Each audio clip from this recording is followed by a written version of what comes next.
Okay. Today I want to introduce Eliana von Krusenstern. It is a great pleasure to have her here to tell you about her research that she has been working on under a co-mentorship between myself and Dr. Judy Grinspan. Eliana is a finishing up her 5th year in the pharmacology graduate program at Penn.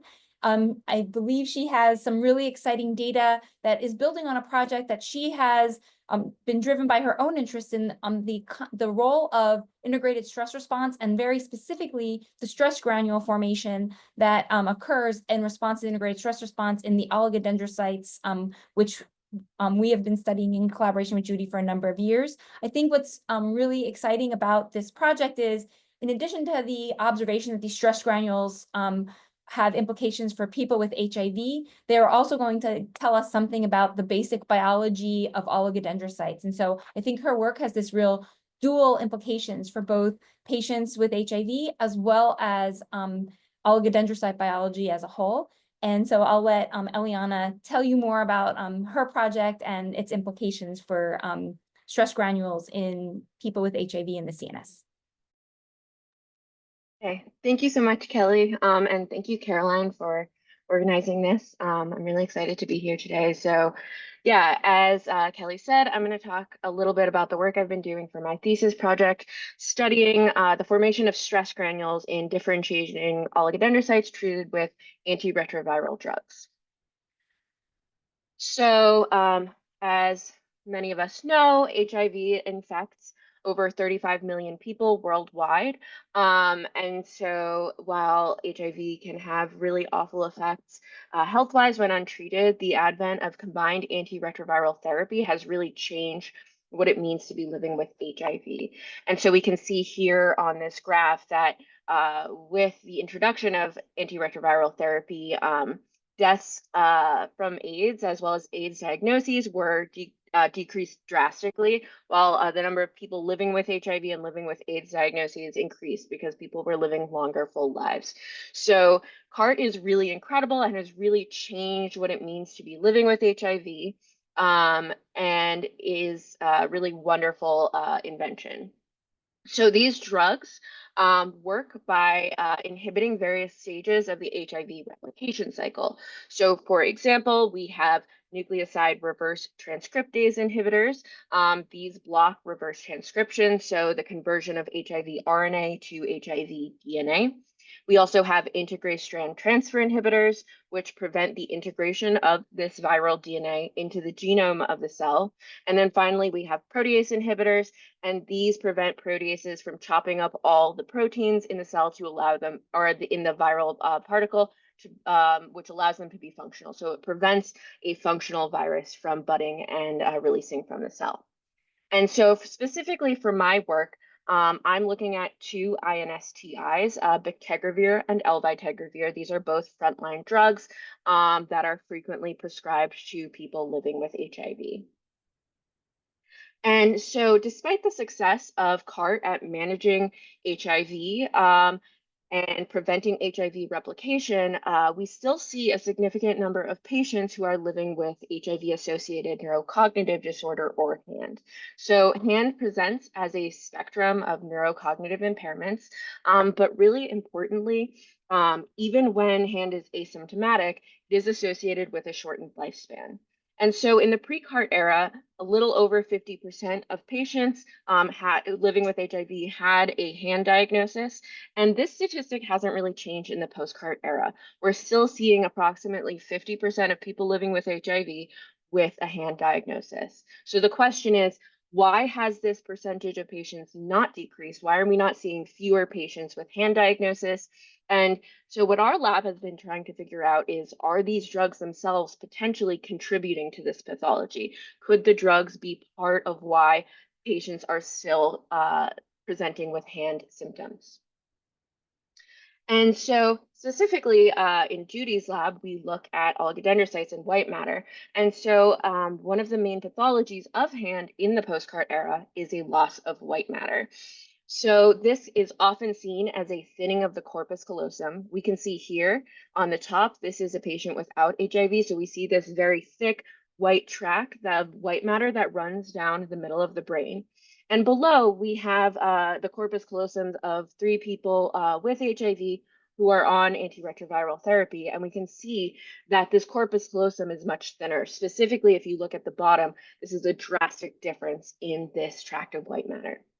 And during when we look at white matter attenuation, it's been found that the duration of CART treatment is correlated to the degree of white matter attenuation. And this is controlling also for time since diagnosis of ART or time since or diagnosis of HIV, time since seroconversion.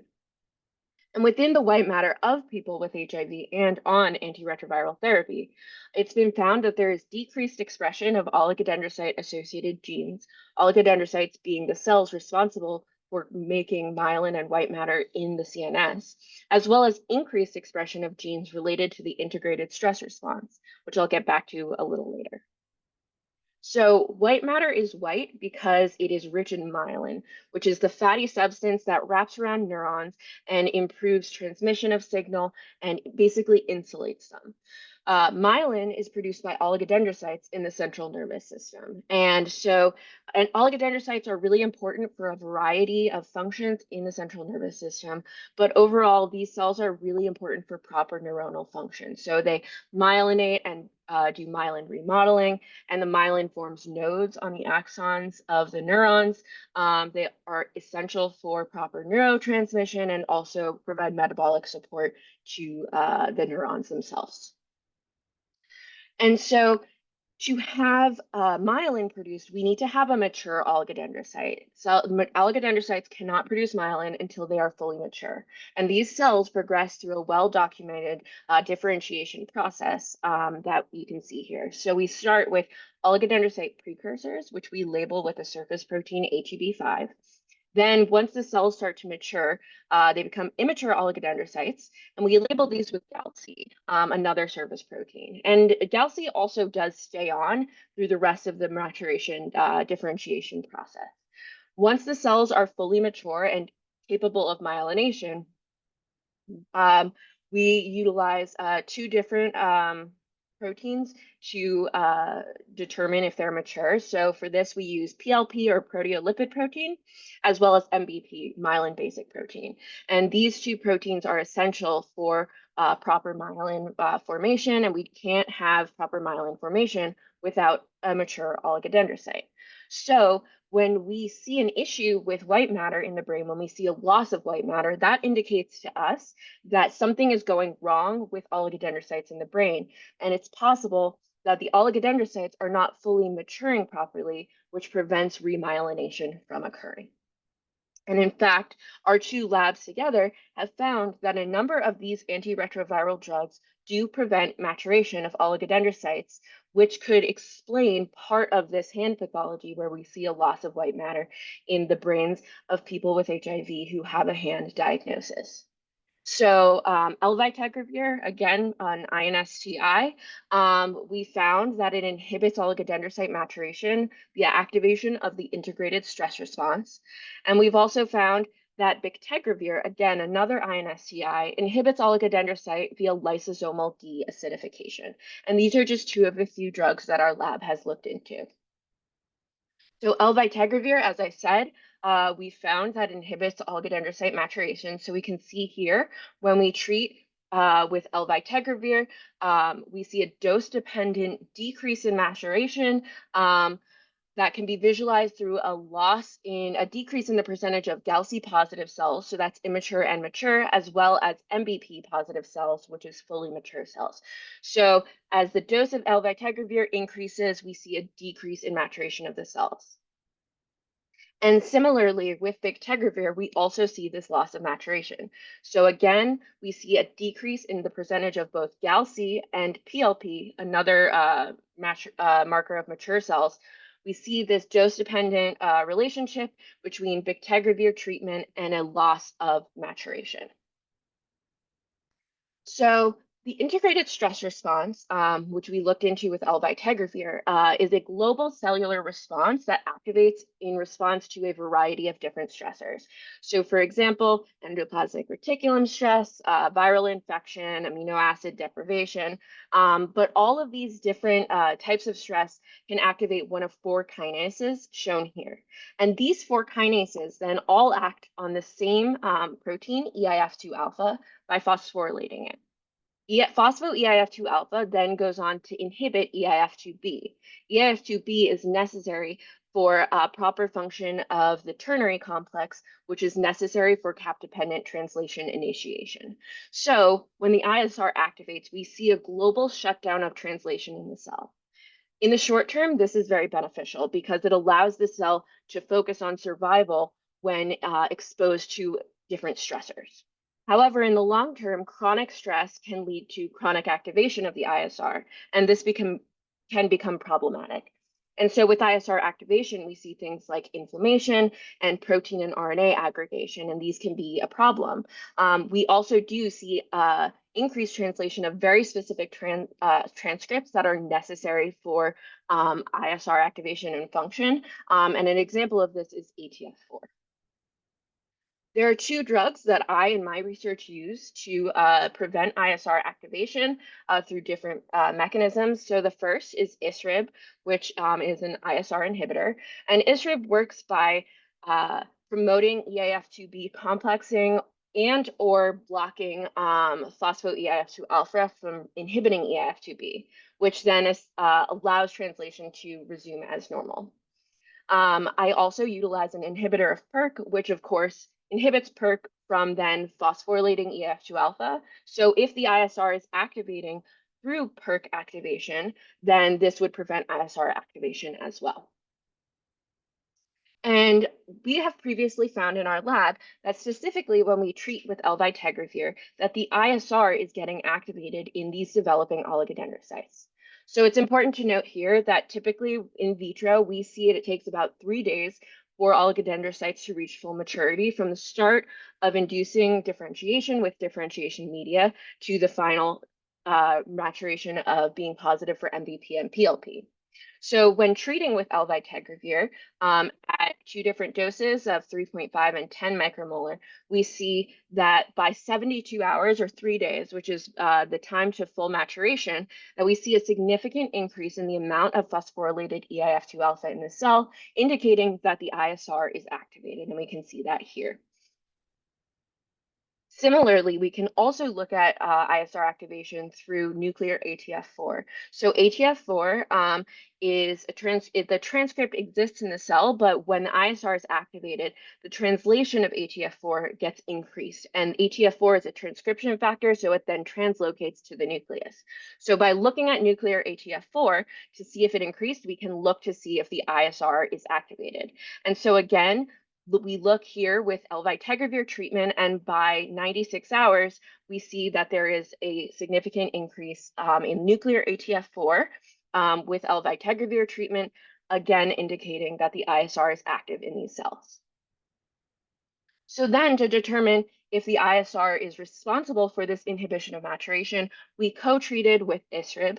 And by co-treating with ISRIB, we can determine if the cells will return to normal. And what we found is that when we pre-treat for 1 hour and then co-treat with ISRIB for the duration of elbitelravir treatment, that this prevented the inhibition of maturation that we see with elbitelravir treatment alone. So again, we can see that with this co-treatment of ISRIB, we see that the percentage of GALC positive cells and MBB positive cells remains unchanged. So these cells are maturing as normal.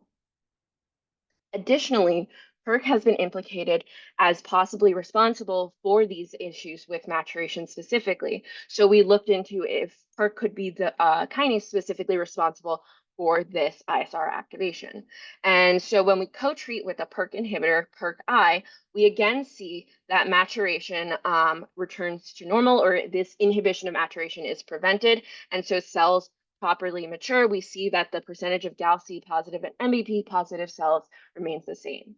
However, when we co-treat with a PKR inhibitor, 7DG, we do not see this prevention of maturation inhibition. So this tells us that PERK is likely responsible for this ISR activation. PERK is specifically the reason the activation of PERK is responsible for the cells not maturing, not PKR. And PERK is generally activated by endoplasmic reticulum stress and protein misfolding. So this tells us that possibly we're seeing ER stress somehow getting initiated in these cells. So commonly during ISR activation, something that we see is the formation of stress granules. And stress granules are membraneless organelles that form in the cytosol during stress. They are liquid phase-separated condensates. So they are liquid droplets within the liquid cytosol. And they're made up of mRNAs, RNA binding proteins, and translation complexes. There are a few ubiquitous stress granule proteins. Specifically, G3BP1 is the most commonly used stress granule protein to mark for stress granules. So when we stain cells and we see puncta of G3BP1 forming, we can tell that stress granules have formed. TIA1 is another very common stress granule protein that people look at. And these stress granules form by, initially they start as interactions that we can't even see microscopically. And then as the stress progresses, they form into visible puncta in the cell, these liquid droplets that accumulate in the perinuclear region. And these stress granules are very dynamic. Not only are the components consistently moving in and out of the stress granules while they are formed, but they also can very rapidly form and rapidly dissipate. They are temporary structures in the short term, at least. However, if the stress is chronic, these stress granules can become more solid, more glass-like, and become more pathological and problematic for the cell. So again, this is why chronic stress for the cell can become a problem, and the cellular stress responses themselves can become pathological. Stress granules have been shown to have possible associations with P-bodies, which are other phase condensates in the cell, as well as lysosomes and the nucleolus. They may be involved in the inhibition of translation that we see with ISR activation, and it's thought that they are sequestering mRNAs to prevent them from being translated during ISR activation. Additionally, stress granules have been shown to prevent apoptosis. So when we inhibit stress granules from forming by inhibiting G3BP1, cells will die via apoptosis. And these stress granules can form through two main pathways. So the first is the canonical pathway, which is through the integrated stress response.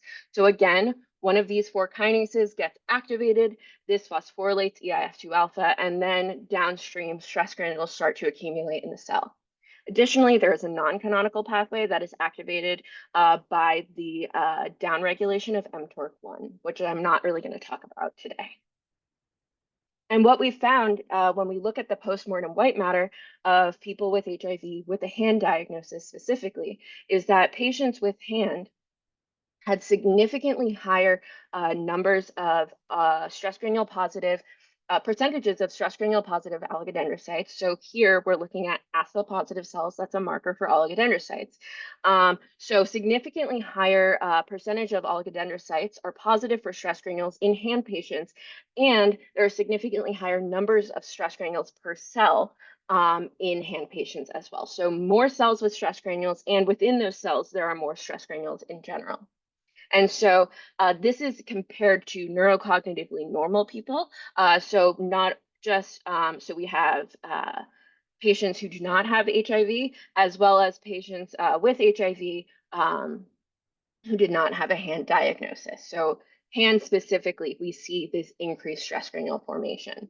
And so here we can see these puncta that are positive for G3BP1, which again is the ubiquitous stress granule marker, as well as we have puncta that are positive for TDP43, which is a very well-known aggregating protein that is seen in neurodegeneration as well. And similarly, when we look at the corpus callosum of mice treated with bictegravir, we also see a significantly higher percentage of oligodendrocytes that are positive for stress granules. So here again, we can see G3BP1 and TDP43 puncta in these ASPA positive cells, ASPA being the oligodendrocyte marker. And so the question that I'm asking is, what role do these stress granules play in the antiretroviral mediated inhibition of oligodendrocyte maturation? If they do play a role at all, how are they contributing to this pathology that we see?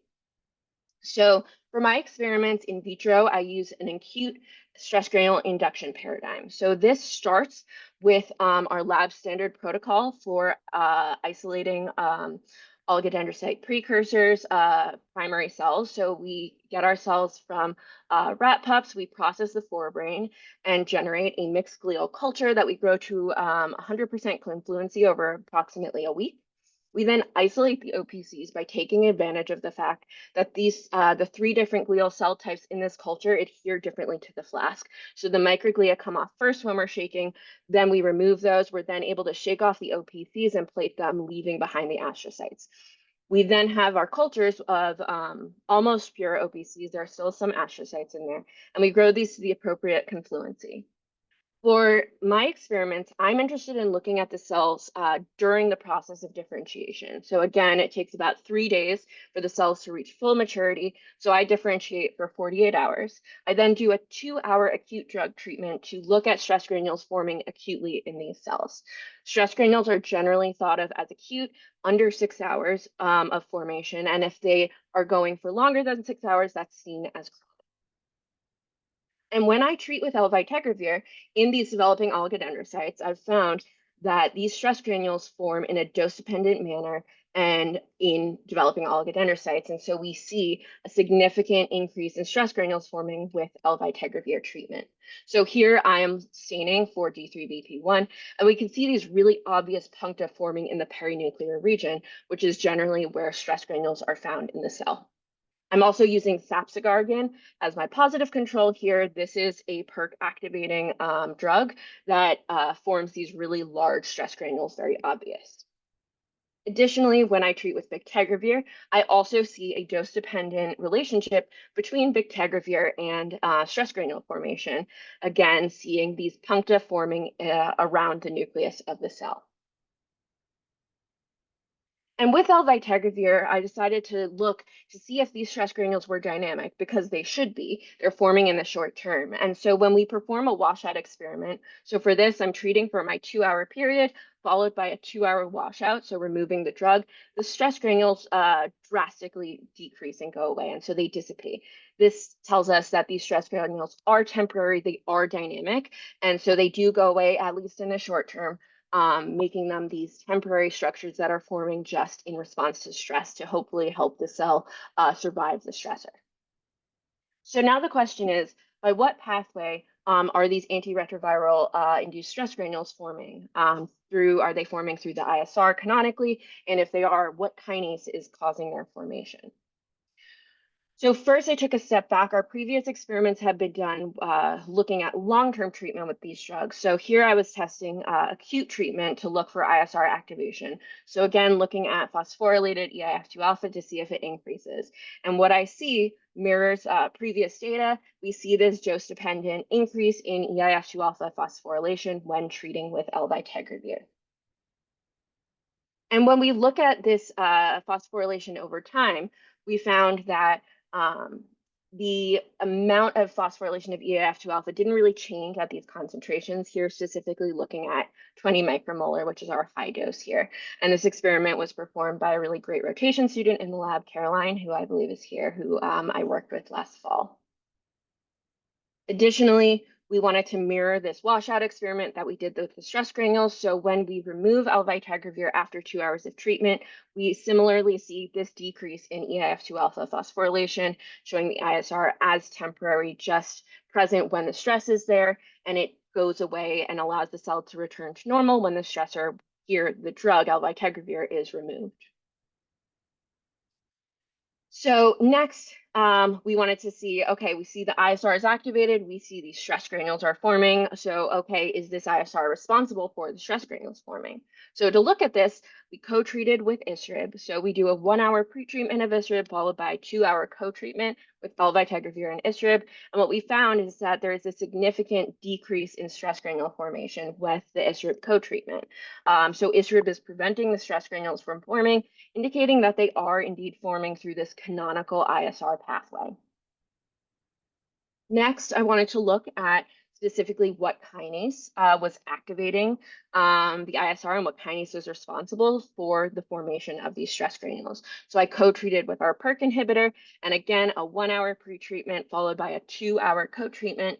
And when we co-treat with the PERK inhibitor, we again see that there is a significant decrease in stress granule formation. The PERK inhibitor is preventing formation of these stress granules, indicating this specific pathway for the stress granule formation. Interestingly, when we co-treat with the PERK inhibitor and look at ISR activation, we do not see this drastic decrease that we saw with the stress granules. And we really see, maybe a slight decrease, but not a lot, which is really interesting. And we have a few hypotheses of why this could be. It could be a drug issue. It could also be that there's another kinase involved. So this is something that I'm actively looking into, and we're trying to figure out and tease apart. But it's still an active part of the research that I'm doing right now. So from what I've talked about so far, our main conclusions are, one, that acute treatment with elvitegravir and bictegravir in developing oligodendrocytes leads to stress granule formation. And specifically with bictegravir, we've seen this mirrored in an in vivo model in mice treated with bictegravir. And specifically, these stress granules are forming through the integrated stress response through this canonical pathway. Additionally, PERK is responsible for the formation of these stress granules, indicating that endoplasmic reticulum stress and protein misfolding may be responsible upstream for this stress. And so the drugs may be inducing some type of endoplasmic reticulum stress. However, other kinases may be involved, as seen with our Western blot, looking at the phosphorylation of EIF2 alpha and the PERK inhibitor. So this is something that we definitely want to look into to see if any other kinases are involved and what that can tell us about the stressors that the cell is experiencing when we treat with these drugs. Additionally, one of the big questions that we're asking is, what is inside these stress granules? Because our hypothesis is that these stress granules are sequestering mRNAs that are important to prevent them from translation. And if these stress granules are sequestering mRNAs that are necessary for proper maturation and differentiation, then this could explain the inhibition of maturation, and this could explain the stress granules' role in this inhibition of maturation. So this is a really great protocol that we're using from the Parker lab at University of Colorado. And so essentially what we do is we lyse the cells and then we enrich for the stress granules to only have a fraction that has G3BP1 that is complex in the stress granules. Then we do a pull down to pull down G3BP1, and with it, we pull down all of the RNA that is associated with it. And so far, I've done this pull down and it's been successful. Here we can see that compared to DMSO, our vehicle, when we enrich for stress granules, we see very visible G3BP1 there. We do not see this with our vehicle, which makes sense because there shouldn't be stress granules forming with vehicle. And then when we do this pull down, we see that the G3BP1 is being pulled down, and with it, there will be RNAs that we will then send for sequencing to hopefully gain insight into what is going on inside these stress granules. So we still have a bunch of questions that we want to ask for this work. The big overall arching question is, what function do these stress granules serve? Are they beneficial, are they harmful, or maybe a little bit of both? So to address that, we're going to be doing pharmacological inhibition of stress granule formation. There's some new inhibitors of G3BP1 that recently were just created, so we're really excited to use those. We're also interested in trying gene silencing using oligonucleotides to hopefully just block stress granule formation without affecting other processes within the cell. Additionally, we want to look at these stress granules in a chronic in vivo model. There's only so much we can determine from this acute in vitro model. So by putting it in an animal model and looking additionally at elvitegravir, how these drugs and the stress granules change over time, as well as if they are temporary or permanent, depending on the treatment period. That's something that we really want to look into as well. And finally, we're really curious what's inside these stress granules. So performing transcriptomics to look at what mRNAs are sequestered, as well as proteomics, because there is also a whole other world there. And there's a lot of people who think that maybe the proteins are really what's important in these stress granules. And by sequestering proteins in them, they're also preventing these proteins from performing their proper function in the cell. So that's all I have, but I want to make a few acknowledgements. Of course, I want to thank my PIs, Judy and Kelly, for supporting me and guiding me through this, as well as Dr. Lindsay Festa, a postdoc in our lab who has been vital to this work, the Grinspan and Jordan Chudo labs as a whole. I also want to call out to rotation students who I've mentored over the past year who have contributed to this project, Caroline Bickerton, whose some of her data you saw today, and Emily Cha, as well as former lab members who kind of paved the way for this project, Lindsay Roth and Bridget Jensen. Again, I'm part of the pharmacology graduate group at Penn, so I want to thank our chairs, Liz Heller and Julie Blendy, as well as we are funded by a number of NIH grants that are listed here. So yeah, that's it. Thanks so much for listening. Thank you very much, Eliana. I see that there were already a couple questions in the chat, and so I don't know, Jules, if you want to unmic and ask the questions, or if you want me to read them out, I'm happy to do that also. Yeah, could you read them? Because I think that would be easier. Sure. Okay. So Eliana, the first thing Jules asked is about what about the effect of the low nadir CD4 on white matter? So this is from that original paper, sort of like looking at a duration of art versus CD4. Yeah. What would you recommend for treatment in person? Sorry. Is somebody asking something? Oh, okay. Okay, so about the effect of low nadir CD4. So on the white matter, or so yeah, I mean, so we believe that there's probably some combination of HIV and the drug causing this loss of white matter. It's not necessarily one or the other, but we've definitely found that the drugs themselves can be causing this effect. So it's personally, I really am only working on the drug side of this, so I think I'm not the best person to talk about that. But yeah, definitely, there's evidence supporting both the virus itself causing these white matter loss, but especially now in current populations where people are getting on these drugs very early following seroconversion. The drugs themselves, I think, are very important to look into.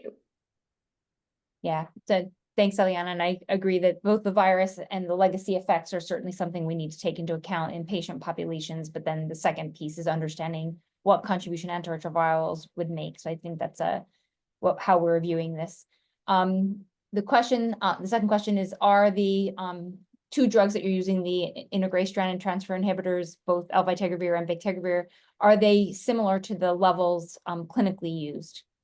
Yeah, so we generally base our drug concentrations on the Cmax concentration for these drugs. So that's the maximum concentration of the drug in the serum over the course of one dose of that drug.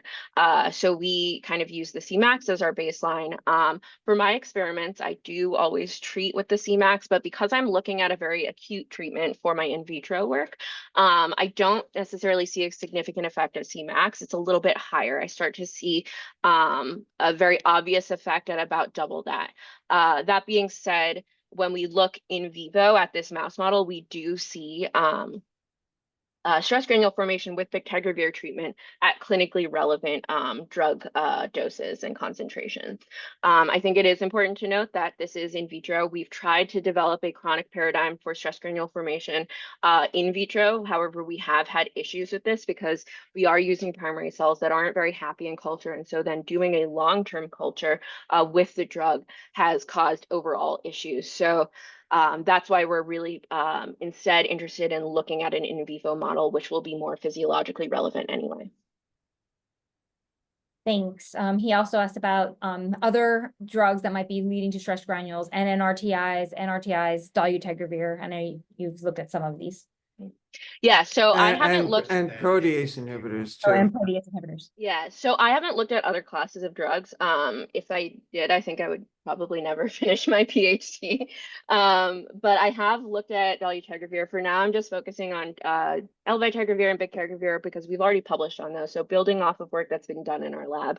I was also looking at dolutegravir, and I kind of put that to the side because we decided that bictegravir for us, based on the evidence we had already, was more relevant, but I do see stress granules forming with dolutegravir. That's just not the direction we've gone in. But I think definitely with other INSTIs, we would see stress granule formation. I can't really speak to other classes of drugs. I do know with raltegravir, our previously published elbitergravir paper, they did not see ISR activation with raltegravir. So I think a drug like that, so with raltegravir, I wouldn't expect to see stress granule formation because we did not see ISR activation. So, and I'll just add to Eliana's answer in that I think it's a great question about whether other drugs have similar effects. There isn't something that we have found that is a common mechanism, sometimes even within the class. Community, which we'll talk about. But the idea is that you're going to the people wherever they are, and All right. there's no wrong. Jules, I think place you in which to do you have another question, or did you want to? Well, yeah, and I just wanted to follow up. I'm not sure I caught that. With dolutegravir, did you see a negative effect? We saw So- this granule formation with dolutegravir, Yeah. but Yeah, not with raltegravir. Yeah, and we do have Yes. a paper that's in progress right now on dolutegravir that will hopefully be published soon from other people in the lab. And then I'm wondering, I guess it's probably premature, but are you thinking about a clinical study in people with HIV? So we do have human tissue Right, data we are that I showed about- at the beginning, but in about terms of a split down clinical the- trial, that's a little out of the scope of the work that I'm doing here. I think, depending on what I find, and then I think there would be a lot of work after what I do as well. That could be a possibility, but that's, I think at this point it would be a little premature. But we do, when we are able to get tissue from postmortem tissue from people who had HIV, we did see stress granule formation specifically in hand patients. Lindsay Hayes, would you like to unmute and ask your question?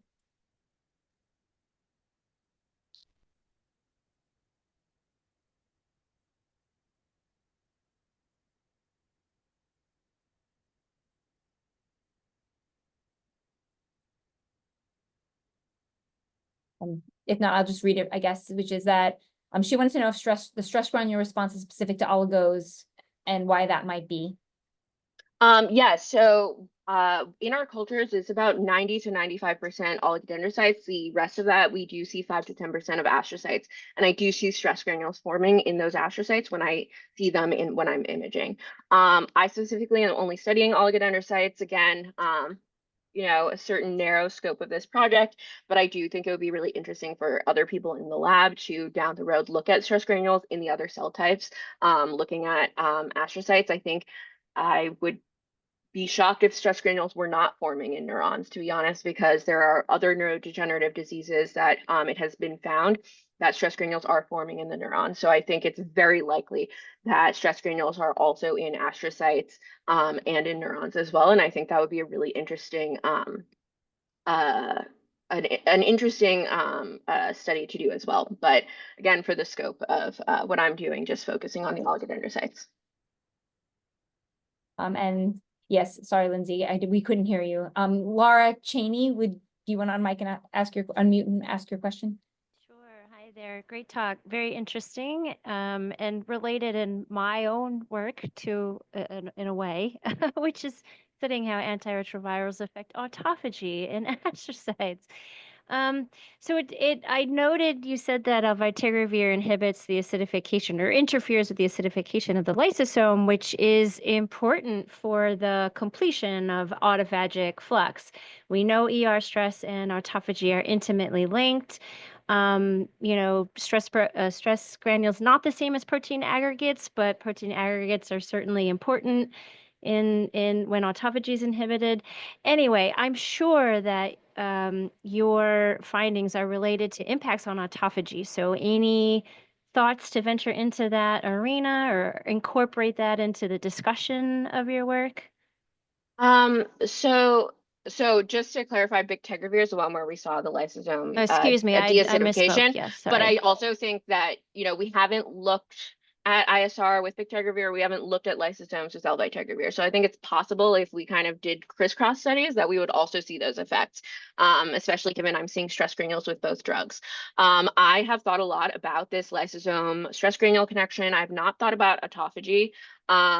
I think, I had a committee meeting yesterday and they were very much like, focus on what you're doing right now. So I think for the scope of what I'm doing, probably not looking at autophagy. But again, I think, what I'm doing is very early on in this stress granule project. It's kind of like I'm the first person in the lab to really look at the stress granules. So I think, yeah, that would be a fantastic idea, again, for down the road, somebody else to look at that. And kind of dive into that. And something I am very interested in, because our lab does a lot of lysosome work, is looking at the lysosomal stress granule connection, because there are now a few papers out that show there is a connection between stress granules and lysosomes. So I think that expanding the scope of the research to kind of figure out how all of these things we figured out connect would be a really phenomenal thing to do. Laura, really interesting question, and would love to talk more if you're interested in discussing, because I agree that autophagy is something we have thought about, but it's definitely something we haven't delved into deeply. So yeah, and I think the antiretrovirals here are important in this context. There's few of us doing work in the antiretroviral arena in this regard. So absolutely. thank you very much. Takashi Tsukamoto, sorry if I'm saying your name wrong, please correct me. No, you did fine. So you want me to ask the question? Yes, please. Okay, so a few questions ago that you mentioned that you picked the concentration you use in a cell-based assay based on the Cmax value of the serum levels. But I thought it's more relevant to use the concentration that expected to see in the brain who's taking, and just one that what is known about the brain concentrations of elbictegravir. Yeah, so when we use Cmax, it's usually because we don't have access to CSF concentrations. That would obviously be more relevant, but usually Cmax is kind of the best we can do. That being said, there have been studies that showed, specifically when they look at the postmortem white matter of patients on these drugs, that there can actually be higher concentrations of the drugs in the white matter than what we see for the Cmax. So I think that, it's not necessarily a perfect match, but I think it's not out of, it's not a ridiculous concentration to base it on. And it's the closest we can kind of get to physiologically relevant. Yeah. All right, thank you. Any other questions? Feel free to unmute and answer and ask. Otherwise, we can thank Eliana for her talk and for the work, and I hope that it generated some interest. So please don't hesitate to reach out to us, and if you have any additional questions that come to you later. And thank you for this opportunity for Eliana to present her work to the community. We really appreciate it. All right, thank you so much. And thank you, Kelly, for moderating. Just wanted to let everyone know that next week, Wednesday, April 23rd, the seminar will be presented by Howard Gendelman, University of Nebraska Medical Center. And the talk is, can HIV-1 infection affect the onset and progression of Alzheimer's disease? So hope you can all join us then. Thank you. Thanks, everybody. Thank you so much. Thanks.